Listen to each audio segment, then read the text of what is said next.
Hello, ladies and gentlemen. I am Eddie Marcus, spokesman and advocate of basic human rights for all people. 40 years I came with love, and 40 years with love as a ministry. I advocated life of victory eternal, love ministry. Having done that for a period of time, I spoke of the moment of truth, a new time when that moment arrives, when you can receive the truth.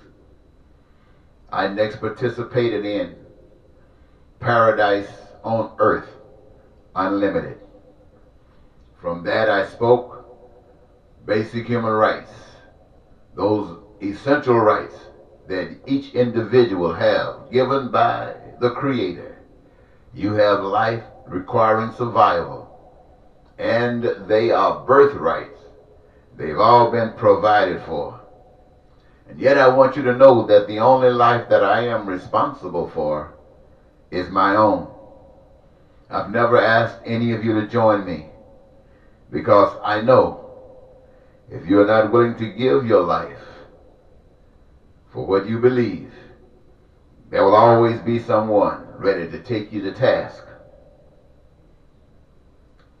for the simple means of controlling you. You are responsible for what you will accept or not. My mission is to tell you how to create heaven on earth. If I speak of going to heaven, it is something I believe. I do not know. Living in hell on earth to go to heaven where angels live was also corrupted.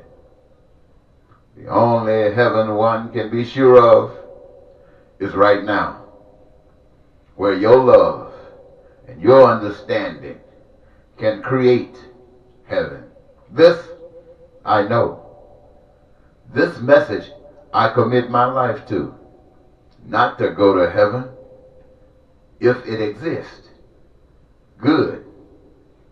But what I tell you about heaven, or what I tell you about heaven here, I know. It is provable here, now, based on your conduct. The message that I speak to you, I go to jail to prove to you that I know what I speak of.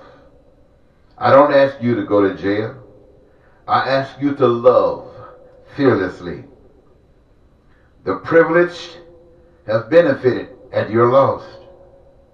I understand that they do. With the limited resources and servants waiting in line, they are not used to that. You don't want it for yourselves. That's why all must work to produce. All must share the convenience of God. Heaven is not about a place that you go to. Heaven is choice. Heaven is evidence. It's what the people want. People want to serve you, do the best they can do. But it's not good enough. I'm speaking of the politicians. They've each said that they want to do for you, and as they speak, you recognize that they're all saying the same thing. They all want to do that which is best for you. Can they do it? They didn't just start saying that. They said it in the beginning of time, and it has never existed.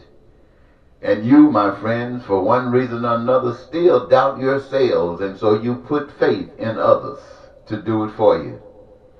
You put it in Donald Trump and the Republican Party.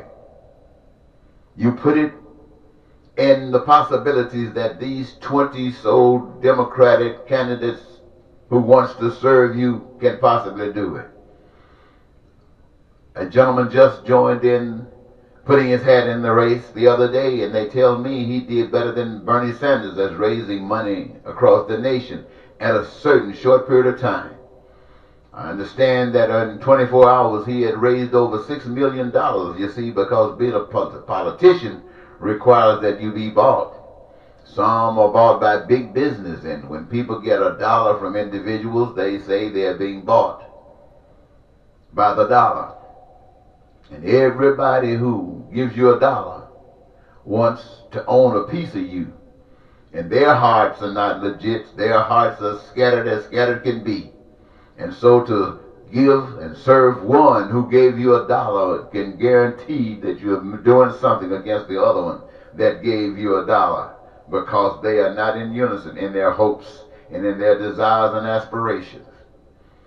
You have a gentleman who has not even announced yet, and they tell me he's leading the pack, and he's been in government.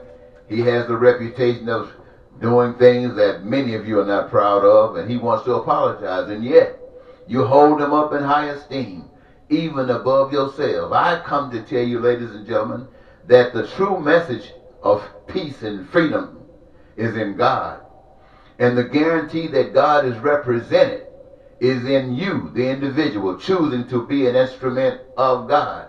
And when I speak to you of God, many of you say, well, there are many of God, many gods. Which God should I serve? I say to you, every one of you who got a God wants to serve you. That God wants to serve you.